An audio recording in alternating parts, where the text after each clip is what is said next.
The Department of Homeland Security has seen its share of workforce cuts, from cybersecurity analysts to staff working to root out domestic extremists.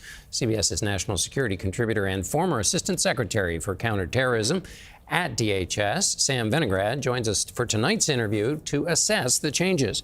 So, Sam, as we start, how have the priorities changed at DHS? Well, DHS is often thought of as an immigration agency. But, John, DHS is 260,000 people with 16 components doing so many different things to protect the homeland. What we've seen coming out of this administration so far is going big on immigration enforcement, getting rid of people who are here illegally and stopping more people from getting into the country that aren't authorized to be here, while concurrently downsizing the personnel and resources devoted to other mission sets. And what are those other mission sets? What's not being emphasized as much? What's not being emphasized as much is, on the cybersecurity front, proactive cyber threat detection. What we call foreign malign influence or disinformation, the way that foreign actors try to shape our information environment in a way that hurts the homeland.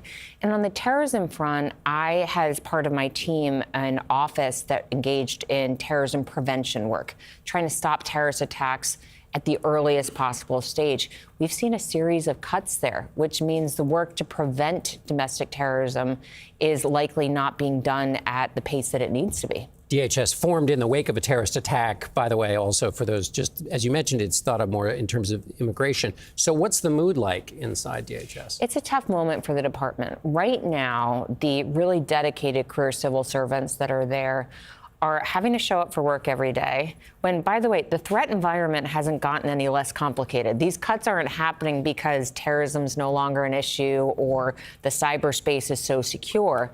They're showing up for work, being asked to do an enormous amount of work, but also being distracted about whether they're going to be next on the chopping block. Everyone's kind of waiting to find out their future, and they're distracted. Right. Hard to plan, and this is a job where you need to plan. So what concerns you? Where are the possible holes, the dark places? I'm very concerned on the terrorism-related front. We have an international terrorism landscape that is incredibly volatile right now from foreign terrorists. And then on the domestic terrorism side, when I was at DHS, we'd already seen a massive uptick in domestic terrorism.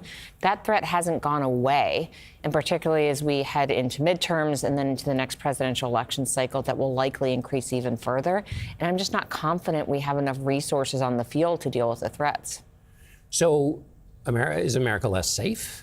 America is definitely less safe when DHS isn't fully resourced to meet all the threats facing our country. You look at cyber right now. We have incredibly active foreign adversaries like Russia and China. And if we don't have people proactively looking for threats before they materialize, that exposes our critical infrastructure, that exposes our communities, and more. Sam Vinograd, thank you for a dark picture, but really helpful. Thank you so much, Sam.